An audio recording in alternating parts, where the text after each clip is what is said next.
in a more humane fashion, and that would include, of course, smaller rooms, real beds, and support staff. But these kinds of facilities take 12 months to 18 months to deliver because the city has to purchase the land, renovate, hire an operator and staff, work with the surrounding community, and so on. And here's the next kicker. Even as we expand the shelter system, we also know that shelters are not really the best long-term answer to the problem of homelessness. As I'm sure Ana Bailão will address, if the problem is homelessness, the answer is housing. Transitional housing, supportive housing, affordable housing, and so on. There's a lot of work in front of the city, and we're going to need the support of everyone, from advocates to faith communities to social service agencies to developers to other orders of government to push that housing rock up the hill. There's no way to get around it in the next few years. We must commit to going through it. The last thing I want to do is voice my strong support for staff in the process of rapid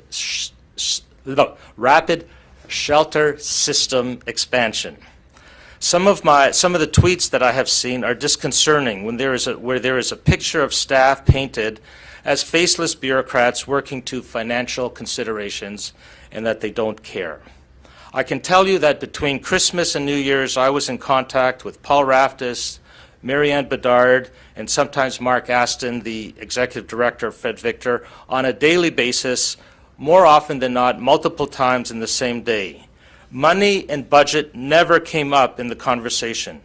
It was about bus tokens for OPS folks traveling from the trailer in Moss Park, about building out the Better Living Center, about getting folks sleeping outside in the rough to come indoors, about a van to transport people from Moss Park to where they needed to go. On New Year's Day itself, I met with Mark Aston at the Better Living Center. He's a true hero. With staff, I know that Gord Tanner of our Shelter Housing and Support Division did at least a couple of overnights to manage things at Peter Street. And I spoke and texted with Marianne Bedard and our Paul Raftis a number of times on New Year's Eve evening. I think we all need to be reminded that our staff in the last while have also gone beyond the call of duty because they too are passionate about the cause of service to our homeless. They are city heroes. Indeed, they are our allies and not the enemy. They have opened a good site at the Better Living Center, a site with showers, clean washrooms, a place for pets, good food, close to TTC. I commend them and thank them for cutting short their holidays and their time off in the last while. I'll now pass the mic over to Ana Bailão. Thank you, Joe. And I would also like to start by thanking the frontline staff, the volunteers, our partners, our advocates that have been out there servicing the communities and making sure that everyone has a safe and warm and accessible place to come in from the cold. The unprecedented demand and stress our shelter system has been under during the 18 months, and that was talked about by Councillor Mihevc and the Mayor, was felt during these last few days more than ever. The frigid temperatures we have been feeling these last few days brought to the front pages what so many of us have been saying for so many years. There's a housing crisis in this country. There's a housing crisis in this city.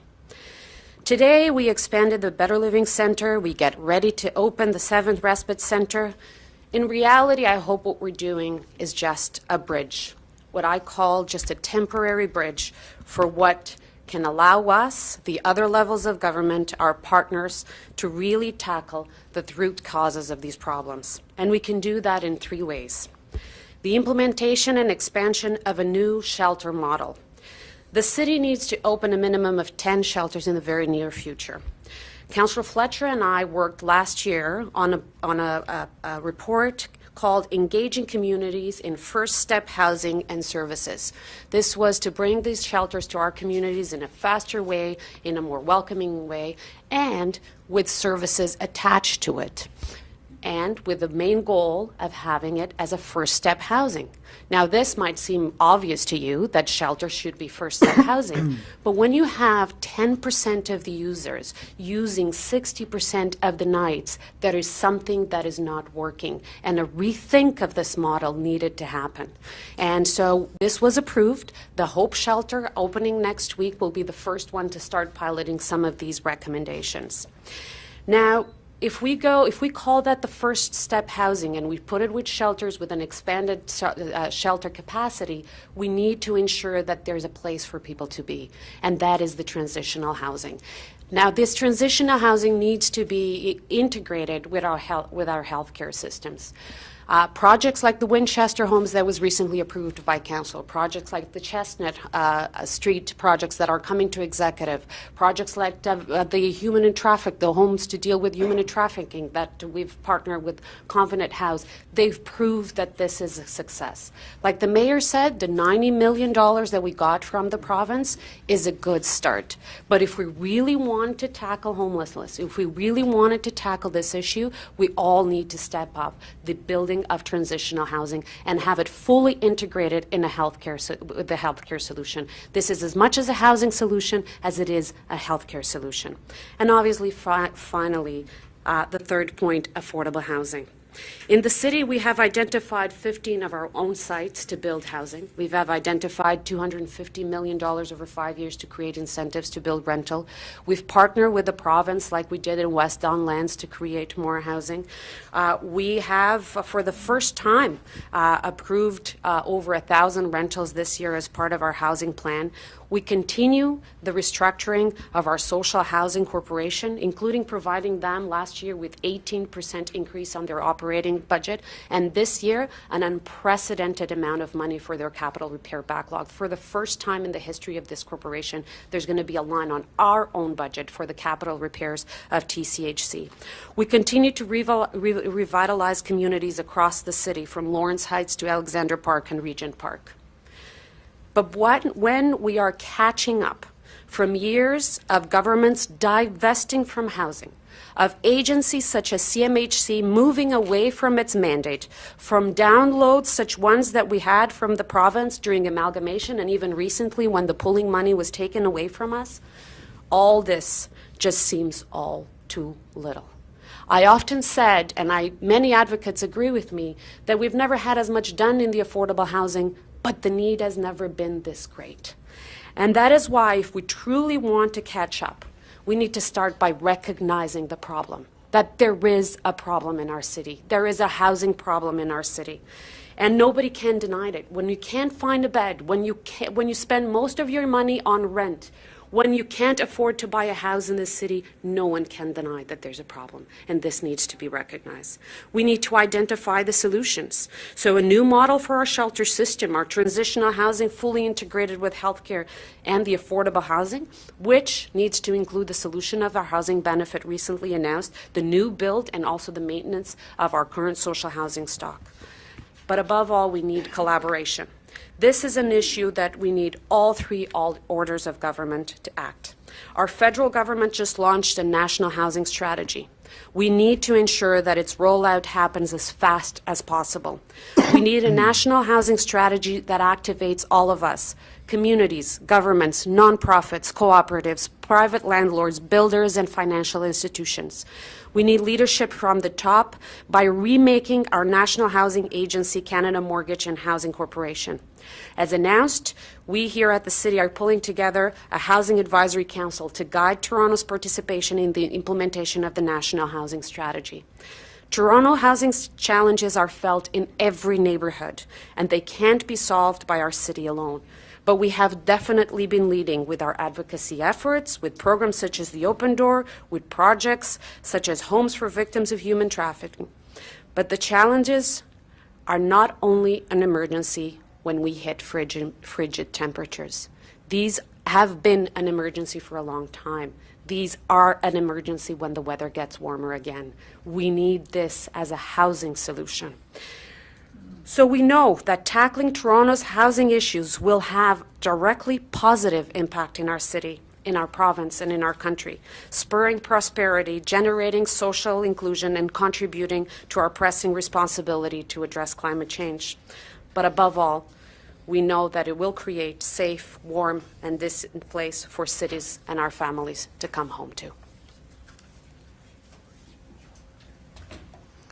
Well, good morning, everybody. My name is Councillor James Pasternak for Ward 10. Mr. Mayor, Councillor Mihevc, Deputy Mayor Bailão, members of the media, friends and staff, it is vital to be here to assist the Mayor in bringing an update of Toronto's commitment to those in our city of the greatest need, the homeless.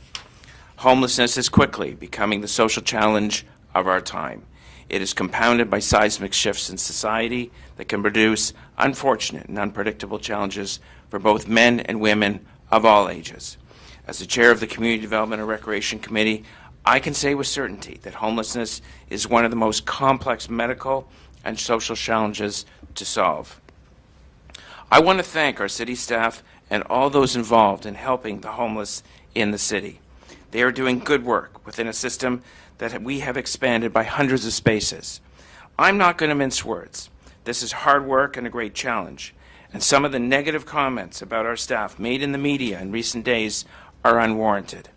On a day-to-day basis, these dedicated staff face enormous challenges, confronting the desperate, serving meals, providing guidance, and knowing that ours is a city committed to providing a helping hand. Our city cannot function without the deep wealth of social capital led by individuals and third-party organizations. But despite that expansion and these efforts, we know that we're dealing with unprecedented demand, bitter and record-breaking weather conditions, and the pressure of knowing we're relying on these staff to help our city's most vulnerable. Yes, this is more than a roof on someone's head. We must support our marginalized with a lens on mental wellness, substance abuse, and self-reliance. My motions passed at the last City Council meeting of 2017 move us in that direction. Questions have been raised around how we communicate whether or not spaces are available. And I'm glad the Shelter Support Housing General Manager Paul Raftis has committed to reviewing communications, which is part of a motion that was passed by the recent Council meeting. I think it is important that the Ombudsman has also launched an inquiry to provide the public with a fully independent view of the situation. We want to do better. We have to do better. We look forward to discussing the results of both the review and the inquiry at the committee first and then in the media, along with recommendations to improve the system. We have the largest shelter system per capita in Canada. On any given day, we are running a city within a city, helping thousands that make up a greater population than most towns in Canada. And we are working hard to make sure that everyone who needs a shelter has a shelter. Thank you very much. Mayor Tory, there have been... Just before we proceed, I was remiss in not mentioning, when I made a reference to the fact some senior city staff were here, Paul Raftis, who's been mentioned, Marianne Bedard, and City Manager Peter Wallace is somewhere not far away, I know, he's back there. And also, might I mention, the Member of Parliament, Adam Vaughan, is here, and he's been a very useful connection to us, both given his expertise on these issues, but also to the federal government. Now, we'll go around the circle here in whatever orderly fashion you wish. Mayor Tory, you know, there have been a lot of calls to open up the armories, to put a request in for the armories for weeks now, from councillors, from frontline staff. Why was this request to the feds not made earlier? Why was this not a consideration that was made on behalf of you until this crisis happened over the course of the weekend? And Adam Vaughan said that it was a crisis. Well, I should say that there have been discussions going on back and forth through December with the officials of the federal government concerning the availability and use of the armories. And it was yesterday, we did take a step, and as I've indicated all the way along, no option was off the table. And no option is off the table today, and never has been.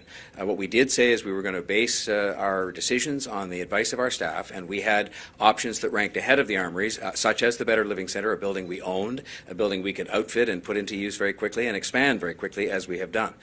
Now, in possession of the information that we're likely to need a seventh respite site, we proceeded to formally ask the federal government for answers to the questions that really make sure that it qualifies as a suitable site. And I can tell you right now that in the event extent those answers come back in a satisfactory manner, that I will be supportive of using the Moss Park Armory as a site for a 7th winter respite centre, which we fully anticipate we're going to need. Because a lot of people have said that we have talked to at the Better Living Centre that it is a confusing place to get to, that it's not the ideal location, and that the armories would be a much better suited location for people in the downtown core. And 38,000 people have signed a petition saying that you need to open the armory. Yeah, it's very interesting because we have opened a facility that I think people, including people I spoke to who were there last night, were very grateful for it being there and found it convenient to get to. The TTC rerouted its bus service to get people there. We are using, taxis where needed to get people to the Better Living Centre, and it's a building that we own, and so therefore we could